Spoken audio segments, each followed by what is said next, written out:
The champagne flute trembled in my hand as I stared at the photograph on my phone screen, my breath catching in my throat like I'd been punched. There she was, Sophia Chen, my former best friend of 8 years, radiant in my custom Vera Wang gown at last night's senior prom. The same dress I'd spent 3 months designing with the boutique. The same dress I'd never gotten to wear because of the food poisoning that struck me down 12 hours before the dance. The same dress that should have been hanging safely in my closet, not draped across the body of the girl who'd promised to bring me soup and check on me while I was bedridden.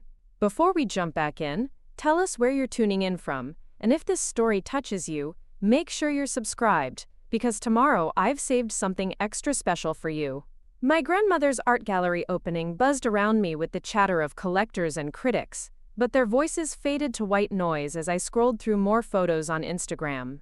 Sophia's prom pictures were everywhere, tagged by dozens of our classmates, each image like a fresh cut across my heart. She looked stunning, I had to admit, but that only made the betrayal sting worse.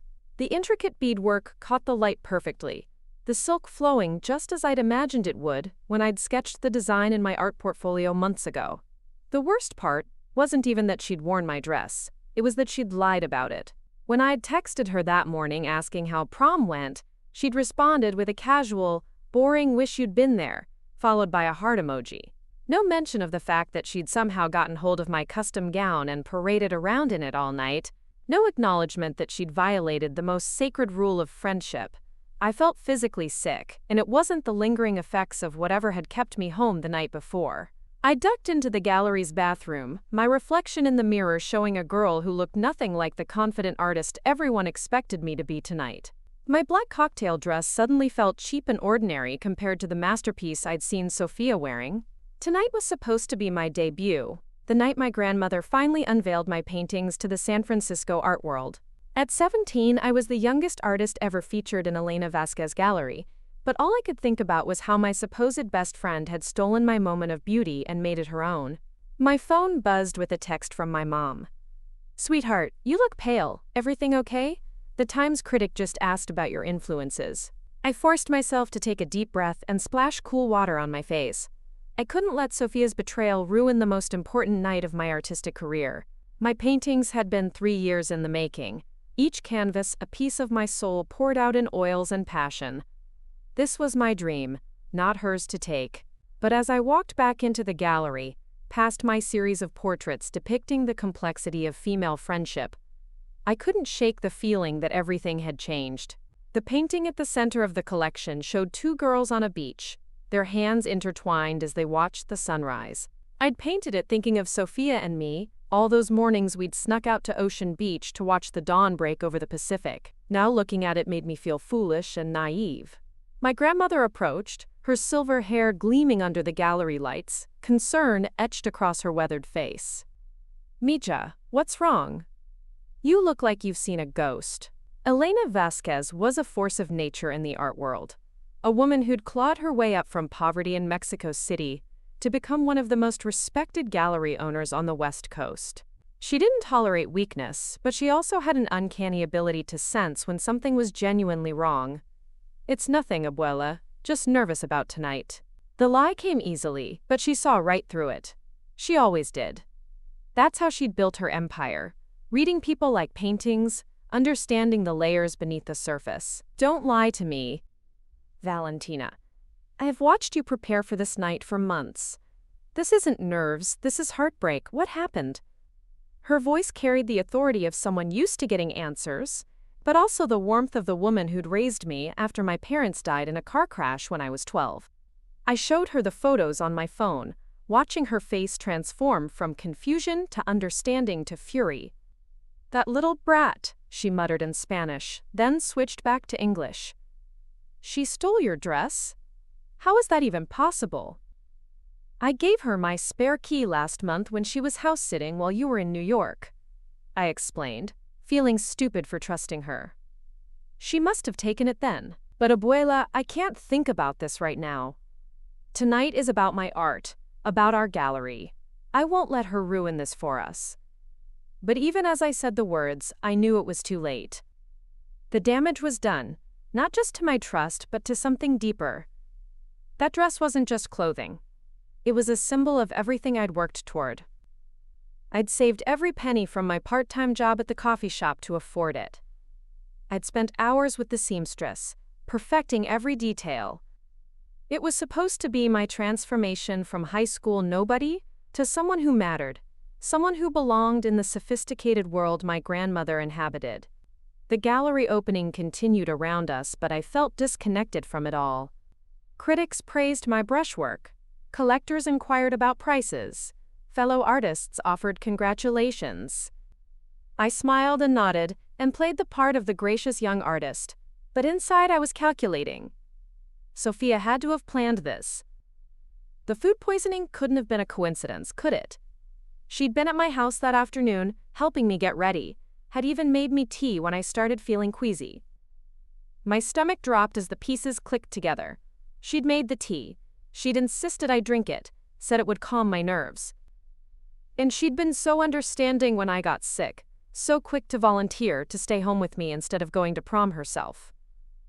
Except she hadn't stayed home. She'd stolen my dress and gone without me, leaving me to discover her betrayal through social media like everyone else. Valentina, my grandmother's voice cut through my spiraling thoughts. Mrs. Morrison from the Chronicle wants to interview you about your inspiration. Pull yourself together, Midra. You can deal with your friend later. Friend. The word felt foreign now, like a language I'd forgotten how to speak. As I walked toward the journalist, past canvases that suddenly felt like evidence of my own gullibility, I realized that Sophia had stolen more than just a dress. She'd stolen my innocence, my ability to trust completely, my belief that friendship was sacred and unbreakable. But she'd also underestimated me. I was Elena Vasquez's granddaughter, raised by a woman who'd survived poverty, discrimination, and the cutthroat art world through sheer determination. I'd learned to paint by watching her negotiate with collectors who tried to lowball her because of her accent. I'd inherited her eye for beauty and her spine of steel. The interview went well despite my inner turmoil. I spoke about the complexity of human relationships, about how trust and betrayal often existed in the same space, about how art could capture the nuances of emotion that words couldn't express. The journalist seemed fascinated by my maturity, my ability to discuss profound themes at such a young age. If only she knew how fresh my education in betrayal really was. As the evening wound down and the last guests filtered out, I stood alone in front of my beach painting, the one that now felt like a memorial to a friendship that was already dead. My phone had been buzzing all night with notifications, more and more people discovering Sophia's prom photos and tagging me with questions and concerns. Some classmates seemed to think it was funny, others were outraged on my behalf. But none of their reactions mattered as much as the hollow feeling in my chest. My grandmother joined me in front of the painting, her presence steady and comforting. "You know what we're going to do about this?" she said simply. It wasn't a question. "We're going to destroy her," I replied, surprised by the coldness in my own voice. "No, mija, we're going to be smarter than that. Tomorrow, we're going to the boutique." The next morning arrived gray and drizzling, matching my mood perfectly as my grandmother and I drove through the foggy streets of Pacific Heights toward Celestine Bridal. I hadn't slept at all, spending the night scrolling through every social media platform, watching Sophia's prom night unfold in real time through other people's posts. The worst part was seeing how natural she looked in my dress, how effortlessly she wore something that had been crafted specifically for my body, my vision, my special night. Madame Rousseau greeted us at the boutique door before we'd even knocked, her French accent thick with concern. "Valentina, ma chérie, I saw the photographs online. This is absolutely unacceptable." The elderly woman who'd spent 3 months perfecting every seam of my gown looked genuinely distressed, her usually pristine appearance slightly disheveled as if she'd been pacing all morning. "You saw them too?" I asked, though I shouldn't have been surprised. The San Francisco social scene was smaller than people realized, especially among the wealthy families who could afford custom couture. Sophia's family had money, but not the kind that came with discretion or class. Of course I saw them. Mrs. Chen posted dozens of pictures on her Facebook, bragging about her daughter's stunning vintage find at some consignment shop downtown. Vintage find? Madame Rousseau's voice rose with indignation, as if my work could be mistaken for something from a second-hand store. The audacity of this family astounds me. My grandmother's eyes narrowed dangerously. Show us everything, Margot. Every photograph, every measurement, every piece of documentation you have about Valentina's dress. What followed was the most thorough investigation I'd ever witnessed. Madame Rousseau led us to her private office behind the main showroom, where she kept detailed files on every client and every creation. My folder was thick with sketches, fabric swatches, measurement cards, and most importantly, dozens of photographs documenting every stage of the fitting process. "Look at this," she said, spreading the photos across her antique mahogany desk. "These were taken during your final fitting 2 weeks ago. Every angle, every adjustment, every detail is documented." The images showed me, in various stages of the fitting process, the dress being pinned and adjusted to accommodate my specific measurements, my shorter torso, my narrower shoulders. I picked up one of the photographs, studying it carefully. In the image, I stood on the fitting platform, wearing the nearly completed gown, my reflection multiplied in the three-way mirror behind me.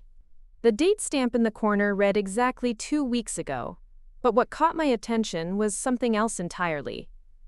"Abuela, look at this." I pointed to the background of the photograph, where the boutique's distinctive wallpaper was clearly visible, along with a portion of Madame Rousseau's signature gold measuring tape draped over a nearby chair. These photos prove the dress was made for me, in this exact boutique with these exact specifications. "Exactement," Madame Rousseau nodded vigorously.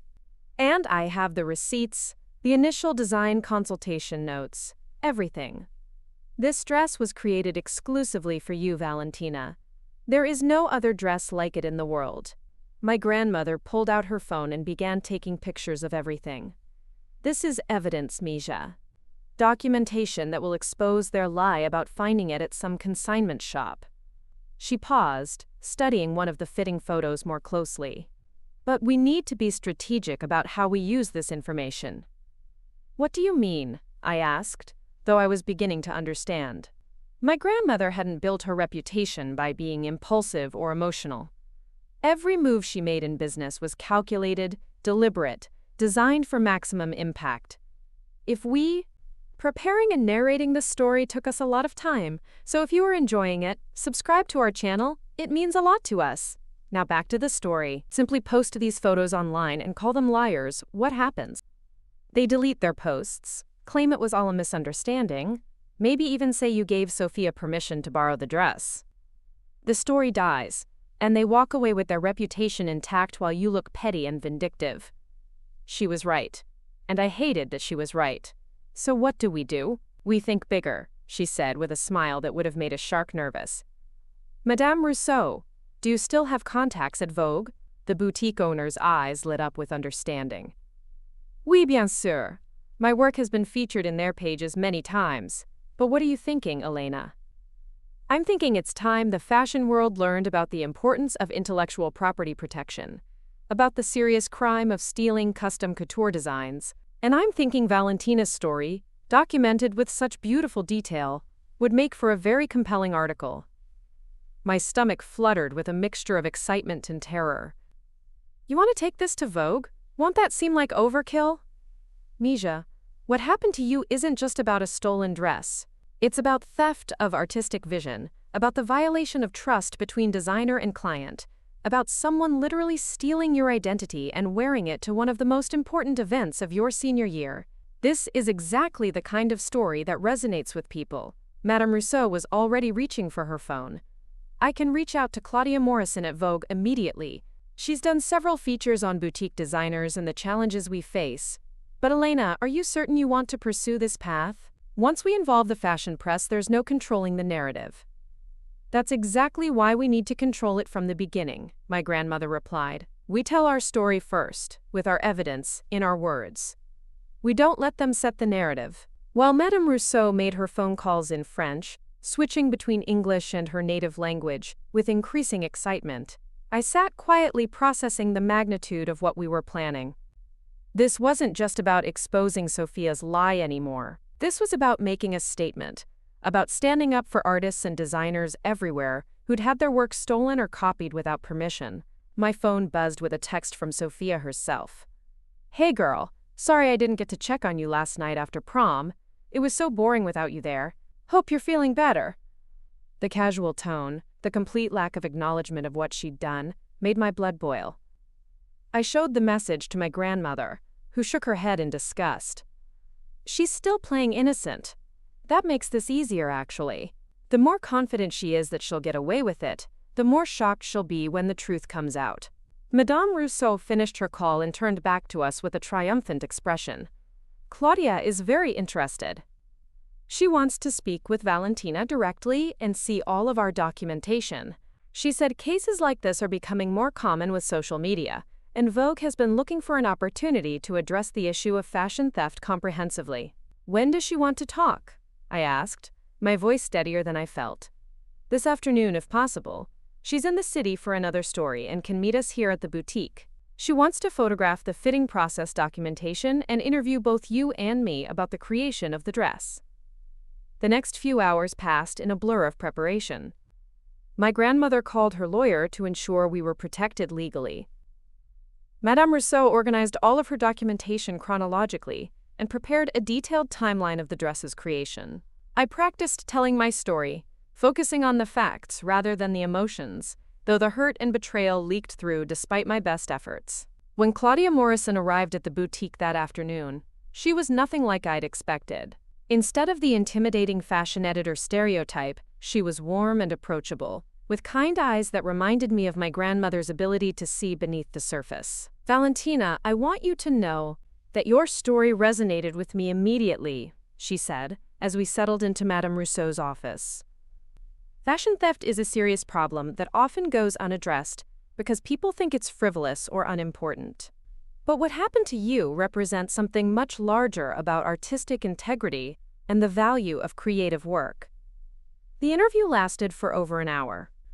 I explained how I'd conceptualized the dress, how I'd worked with Madame Rousseau to bring my vision to life, how important prom night had been to me as both a celebration and a debut into adult social circles.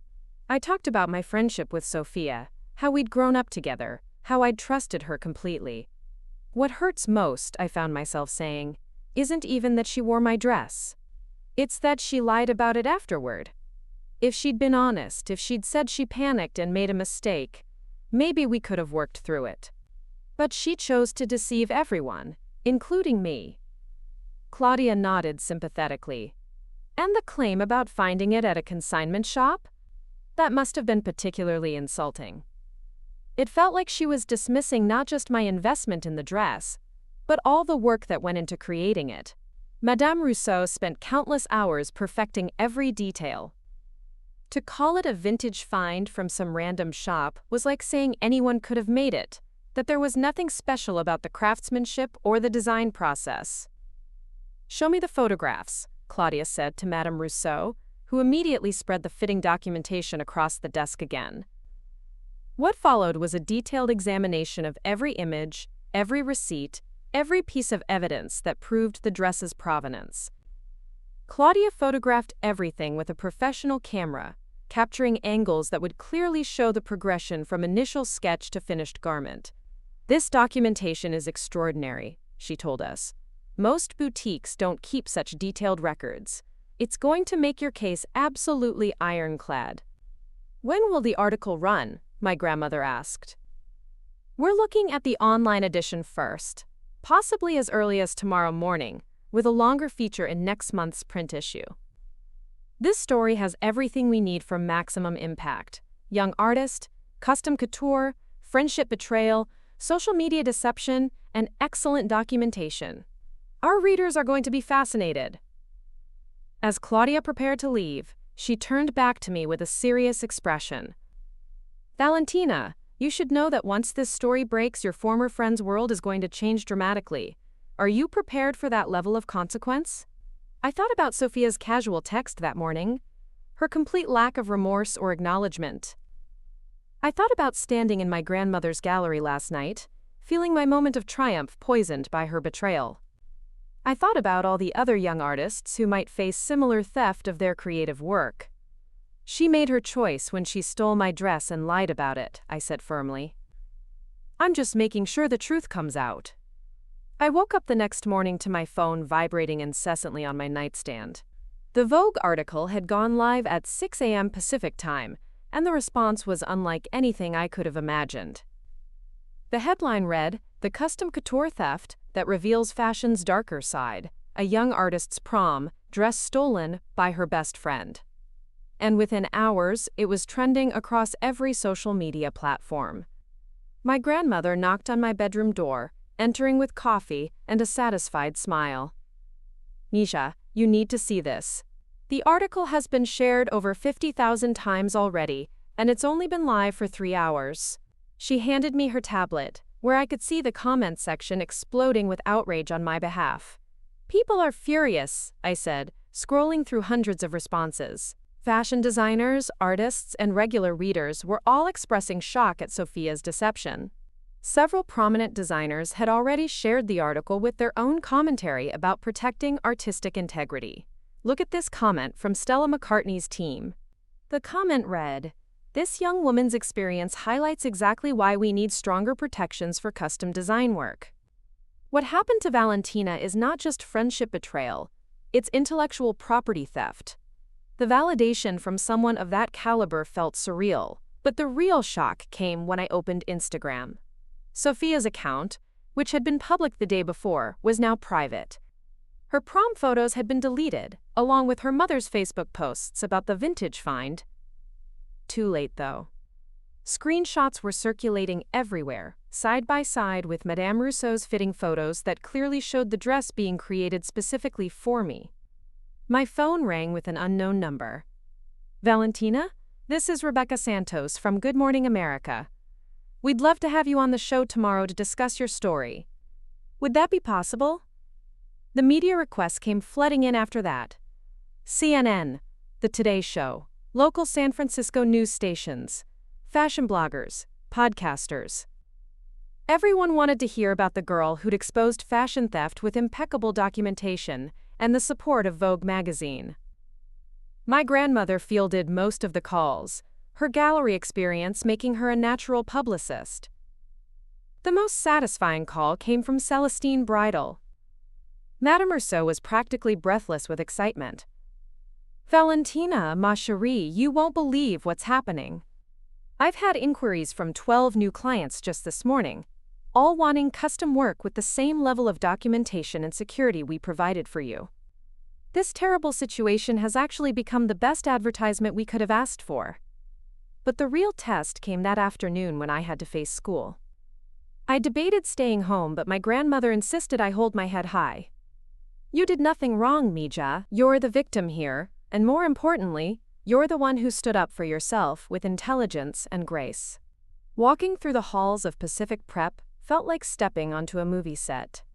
Conversations stopped when I passed, phones appeared to capture my presence, and I could feel the weight of everyone's attention. Some students looked at me with admiration, others with curiosity, and a few with the kind of social fear that comes from realizing how quickly reputations can crumble in the digital age. Sophia was nowhere to be seen during morning classes, but I spotted her at lunch sitting alone at a corner table, hunched over her phone. Her usual crowd of followers had mysteriously evaporated.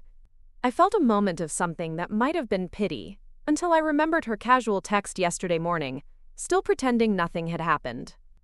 My best friend since Sophia's betrayal, Isabella Martinez, slid into the seat next to me with barely contained excitement. "Val, you're literally famous. My cousin in New York sent me the article this morning before I even knew it existed. She said everyone in her fashion program is talking about you."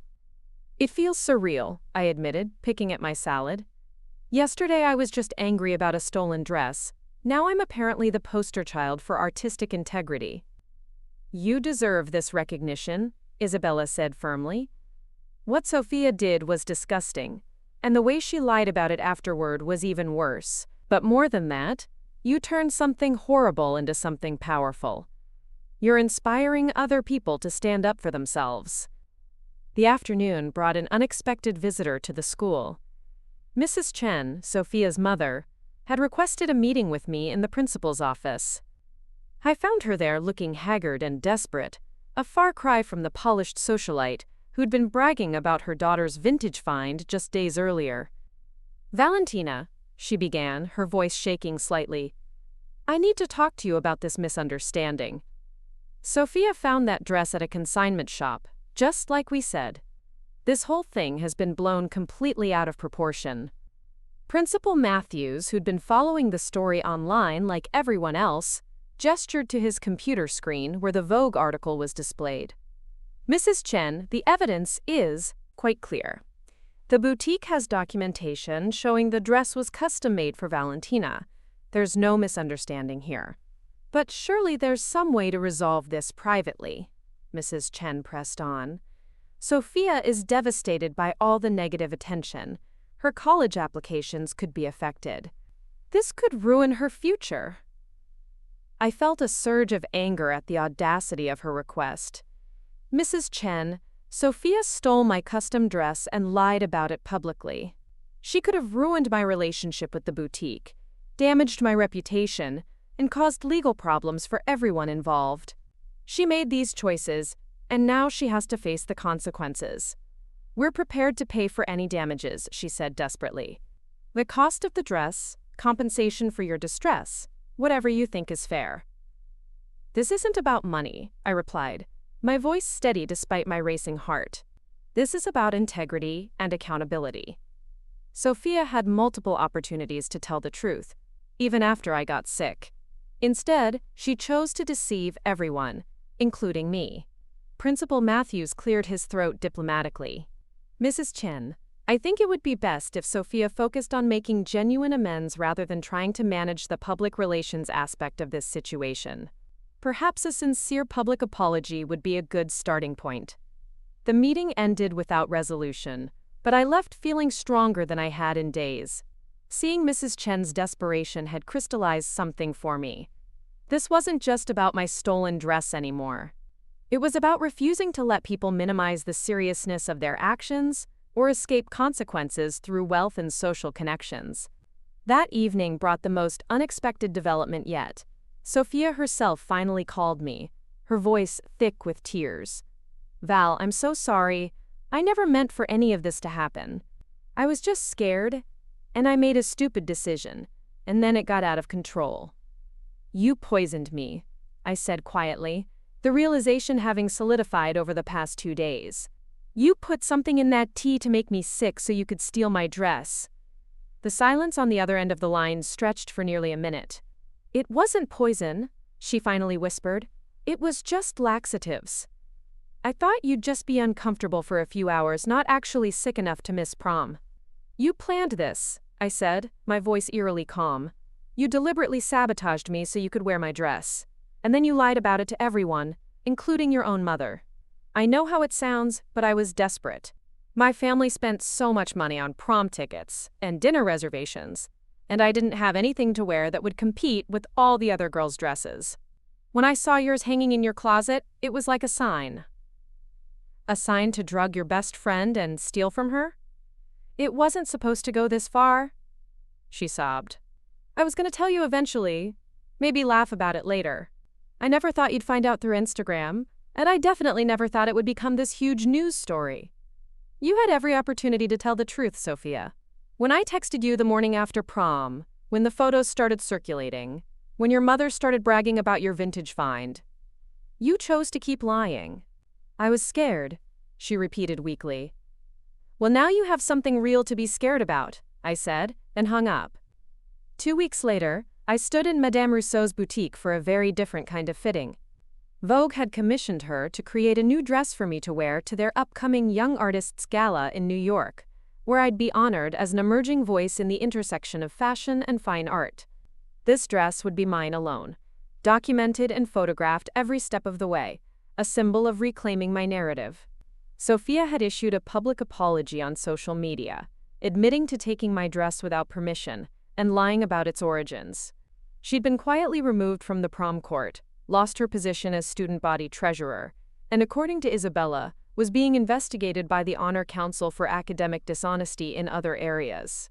Several colleges had reached out to inquire about the situation after seeing the news coverage. But the most satisfying consequence wasn't Sophia's downfall. It was the message I'd received from a sophomore at our school, named Maya Kim, who told me that my story had inspired her to report a classmate who'd been stealing her art designs and selling them online.